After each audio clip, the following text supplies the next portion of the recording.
Before I do start this video, make sure to use my TCG player affiliate down below if you're looking for any of these singles that I talk about today. Also, this channel is sponsored by Arcane Fortress. If you're looking for the best deck boxes around, make sure to use my link down below in the description to check them out. One other way you can support the channel is by becoming a patron. There are some great benefits of being a patron to the channel, such as giveaways, deck advice, and more when you do join. For today's patron shout out, I would like to thank Zan for being a patron. I can't thank you enough for your support.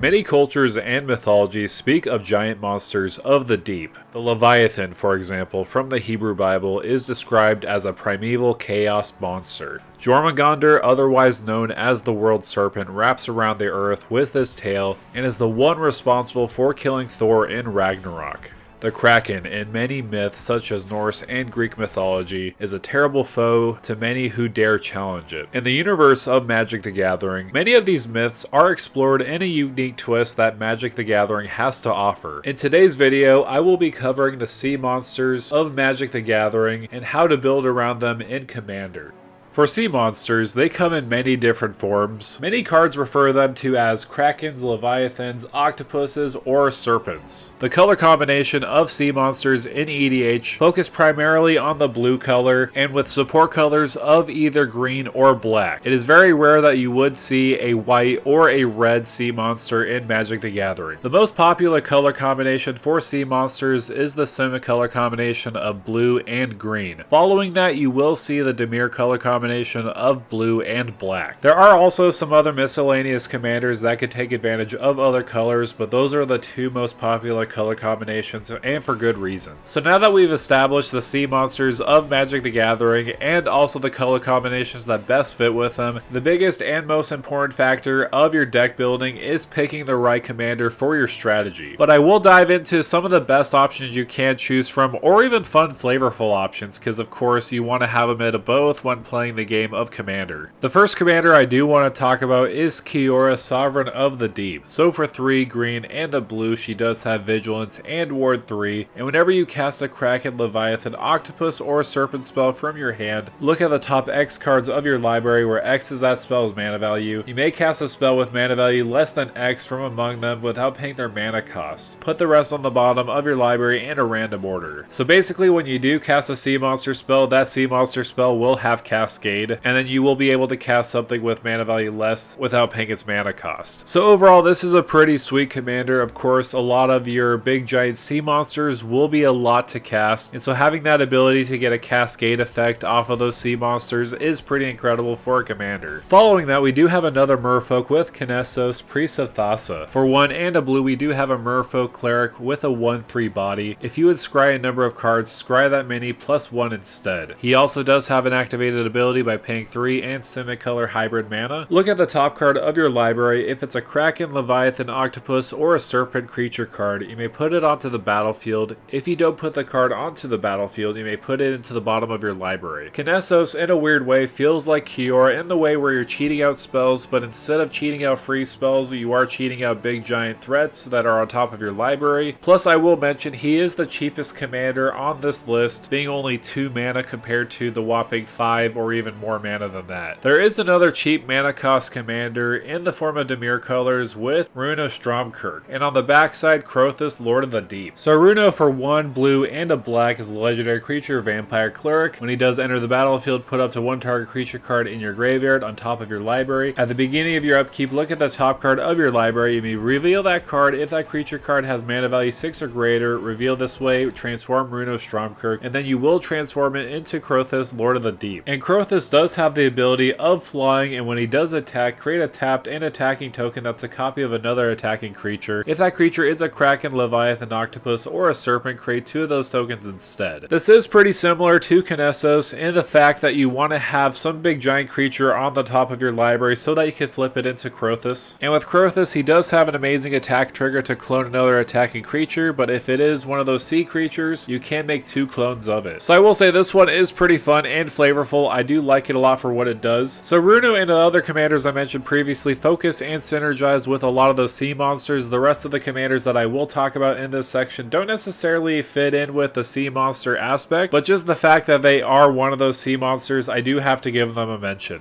First up, I do want to mention Oryxmathes, Slumbering Isle. Back in my day, this used to be the best go-to commander for your sea monster decks, but now because of power creep, this kind of fell out of favor. Good in the 99 though, but honestly, it's just a commander that'll just ramp you ahead a little bit by adding a green and a blue. But eventually, it can become a 12/12, and it won't become a land anymore when you cast 5 or more spells. So again, it is a classic commander that was focusing on sea monsters for a while, but there's just better things to do. Following that, I do also want to focus on AC, Tyrant of Gyre Strait, and the reason why I did want to focus on this is because, of course, it is a serpent. Not only that, but the fact that a lot of your sea monsters are going to be high mana cost, even higher than AC, will make this a really good commander because you can play an additional land on each of your turns, and whenever a land enters the battlefield under your control, you draw a card, and if it's another land, you can just play that land and then draw another card. However, this doesn't really have any synergy with any of your sea monsters. This just focuses on ramping ahead so that you can cast them. Again, good option, but doesn't really synergize with them. There is another big and scary serpent that is on this list with Coma Cosmos Serpent. So this commander does have some synergy with some specific sea monsters, really only focusing on serpents because you can sacrifice a serpent to have 2 abilities activated. I used to have this commander deck, and honestly I'm kind of tempted to rebuild it, and honestly all you really need to focus on is building Coma and then cloning him later on to make more Coma clones to really take over the board. It doesn't really synergize with the sea monster package, but can be a great addition into the 99 of some decks. Following this, if you do want to combine the best of both worlds of Dimir colors and also Simic colors, you can use Brianlin the Moon Kraken partnered with Ikra Shadiki the Usurper. You can easily partner Brianlin with any other commander that has the word partner on it, but going into the Sultai color combination, this can be a great match with each other. Really, it's not focusing on the sea monster aspect of the deck. It doesn't have any synergy specifically with it, but Brianlin itself is a Kraken, and that's why I did want to give it a mention. Plus, typically a lot of Krakens, Leviathan, Octopuses, and Serpents do have high toughnesses, so you can take advantage of that life gain with Ikra Shadiki. There are also some other commanders that I will quickly highlight that you can take advantage of. For example, Marvo Deep Operative is a very new commander. It does have the ability to basically cheat things into play, so it could be a good option. Another option in your Dimir color combination. You do also have Slyn Voda, the Rising Deep. This one is not too great. It's better than the 99 for sure because of that kicker cost, and plus it's 8 mana, and if you kick it, it's going to be 10 mana. That is a whole lot of mana just to return cards to their owner's hand. I do also like Gyruda, Doom of Depths. This is another great Dimir option that you can take advantage of. I love the idea of just milling a lot of people and getting their best creature from the graveyard to the battlefield, as long as it's an even mana cost. However, if I was being honest, I would suggest the 3 commanders I mentioned previously at the beginning of the section, like Runo Stromkirk, Kiora Sovereign of the Deep, and Kinesos Priest of Thassa. The big downside to these commanders though are the fact that they aren't sea monsters, they're just heralds to the big giant sea monsters, but they are pretty much your best options in EDH. Now let's move on to the next part of the video and talk about the goals of the deck. What are you trying to accomplish? Depending on what kind of color strategy you do have, most sea monsters will typically reside in the blue color combination, so that's going to be the core strategy of the deck, is having as much sea monsters of course, but in the right type of situation. If you are on the green color strategy, you definitely want to focus on ramp packages, using cards in the early game to ramp ahead like Nature's Lore, 3 Visits, and really any kind of ramp that will help support your game plan of playing big giant scary threats. That is why you typically will see a lot of people playing Simic color combinations for the sea monsters more than you would see the Dimir package. But if you are the Dimir package, you actually do have a lot of great options. Of course, you can use Artifact Ramp, but most importantly, you can use reanimation spells, which honestly sounds very fun. You could cheat them into play instead of ramping them into play. So of course you can't just mill yourself, put big giant sea monsters in your graveyard so that you could use reanimation spells later on. So again, it's really up to you and your playstyle. What do you want to do most in Commander? Do you want to ramp ahead of your opponent, play big giant threats, or just cheat them into play by reanimating them? So really it is up to you when deciding that. But now let's talk about sea monster staples, and yes, there is a good amount of staples for that support. Whether you're talking about a Dimir color deck or a semi-color deck or even a combination of both, there's great support that you can't be putting in any of them. So when looking at sea monsters, you will see a lot of text that focus on Krakens, Leviathan, Octopuses, and Serpents. To give you some examples, Whelming Wave is a great resource you could take advantage of. So for 2 and 2 blue, return all creatures to their owner's hands, except for Krakens, Leviathan, Octopuses, and Serpents. This is perfect in the deck, of course, because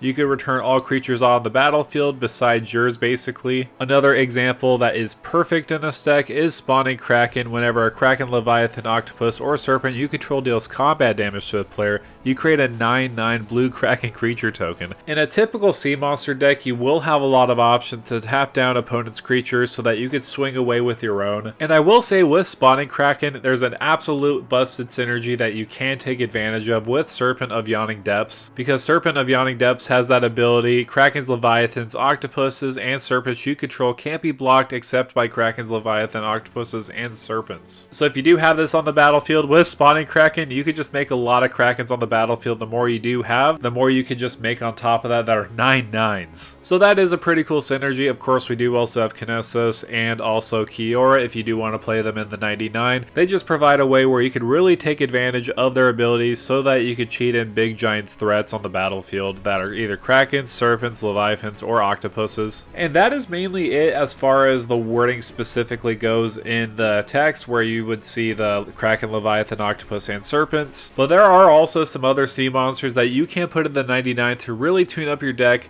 Of course, a lot of them are high CMC, so you may want to pick and choose which ones are the best option in your specific deck. So in this section of the video, I'll basically talk about 5 sea monsters that you should definitely put into your deck. And you do really want to be picky, because you could just throw in a bunch of sea monsters in the deck and call it a day, but you may not ramp into all of them, so I would be very picky and selective when choosing some of these sea monsters. So diving right into it, my favorite sea monster that you can take advantage of in the 99 is Hullbreaker Horror. This is an absolute control staple that you can take advantage of. So for 5 and 2 blue, it's a Kraken Horror, a 7/8 body. This does have flash, and most importantly, this spell can't be countered. Whenever you cast a spell, choose up to 1, return target spell you don't control to its owner's hand, or return target non-land permanent to its owner's hand. So I'll tell you what, this card can be pretty nutty, especially to play with, but more importantly to play against. A lot of people hate playing against this card because of the control aspect. If somebody tries to remove your Hullbreaker Horror or any other sea creatures on the battlefield, you could just cast it any kind of spell so that you could just return that card back to their owner's hand. They do have the chance to play it again, but again, if you do have a lot of cantrips in your hand, really you're just going to be countering it all the time, or at least bouncing it to their hand all the time. So honestly, this card can be pretty nutty to play against, like I mentioned previously. Another underrated card that you should definitely put into your sea monster deck is Storm Surge Kraken. And maybe you already are, but I just wanted to mention it because it does have hexproof. Good luck trying to remove this one. And most importantly, it does have Lieutenant as long as you control your commander. Storm Surge Kraken gets +2/+2 and has whenever a Storm Surge Kraken becomes blocked, you may draw 2 cards. So already it is a pretty decent threat of being a 5/5 with hexproof, but if you do have a commander out on the battlefield, especially a low CMC one, you can really take advantage of this ability, swinging it for 7 damage, drawing 2 cards, and it can't be removed unless you have the ability to board wipe or make it sacrificed. I do also enjoy Lorthos the Tidemaker, mainly because it does have that pay 8 ability when it does attack. You can tap up to 8 target permanents. Those permanents don't untap during their controller's next untap step. So the beauty about this card specifically, of course it is a legendary creature, you can play it as your commander, but honestly just play it in the 99. But the fact that this is repeatable whenever you do attack, you can pay into that 8 ability. Of course 8 is a lot to pay for this ability, but tapping 8 permanents, any kind of permanent on the battlefield, whether it's an artifact, creature, enchantment, you name it. This can be incredible, especially if you have a spawning Kraken on the battlefield, and you have a lot of cards on the battlefield that are Kraken, Leviathan, Octopus, or Serpents. So that way you can swing it uncontested, you tap 8 permanent cards on the battlefield that may be creatures, and then get a whole lot of Krakens. Also, if you aren't a token strategy, I do think Junkwinder is a great pick, mainly because it does have affinity for tokens, so if you do have a lot of tokens on the battlefield, this could be basically reduced to just 2 blue mana. Also, whenever a token enters the battlefield under your control, tap target non-land permanent and opponent controls. It does not untap during their controller's next untap step. So again, this is another card that works incredibly well with Spawning Kraken. So yeah, if you have been apprehensive about putting Spawning Kraken in the deck, don't wait, just put it into your deck. If you're making a sea monster deck, you will not regret it. And the last sea monster I do want to talk about isn't technically a sea monster in the aspect of Kraken, Leviathan, Octopus, or a Serpent. This is Nezahal Primal Tide. So technically it is a dinosaur and not one of those creature options, but I just wanted to throw it in there because it's one of my favorite cards to play, especially in these color combinations. And let's be real, it's totally a sea monster. I mean, regard all the fact that it's not a Leviathan, Kraken, Octopus, or a Serpent. It clearly belongs to the sea, and that's why I put it in this video. Plus, it's probably one of the best card draw options you can play. So for 5 and 2 blue, the spell can't be countered. You have no maximum hand size. Whenever an opponent casts a non-creature spell, you draw a card. You can also discard 3 cards to exile it, and then return it back to the battlefield tapped under its owner's control at the beginning of the next end step. Because this is a multiplayer format, you can really take advantage of that first ability. Whenever an opponent casts a non-creature spell, you draw a card. There's so many ways to trigger this, and it's unconditional. You don't have to worry about saying, hey, can you pay the 1 or pay the 4? You can just draw the card unconditionally and get a lot of card advantage. Not to give this too much praise, but this is probably one of the best cards you can be playing in your deck. Even though it's not a sea creature, it is a dinosaur. However, the card advantage and protecting itself and can't be countered cannot be denied. It's super powerful. So with all that said, thank you so much for coming by and watching this video on your ultimate guide to sea creatures in Magic the Gathering Commander. Let me know down below in the comments who is your favorite commander for the sea monster type. I'd love to hear your thoughts and feedback. Also, let me know down below in the comments what guide would you like to see next for creature types. I have a bunch on my list, but I would love to hear from you. I will probably do this at least once a month. Of course, with the amount of spoilers that we do get, it's harder to do these, but I will try to do them about once a month. Also, to show your support, make sure to subscribe to the channel. I am so close to reaching 10,000 followers here on YouTube, so if you can, make sure to smash that subscribe button. Also like, and with that out of the way, thank you for stopping by.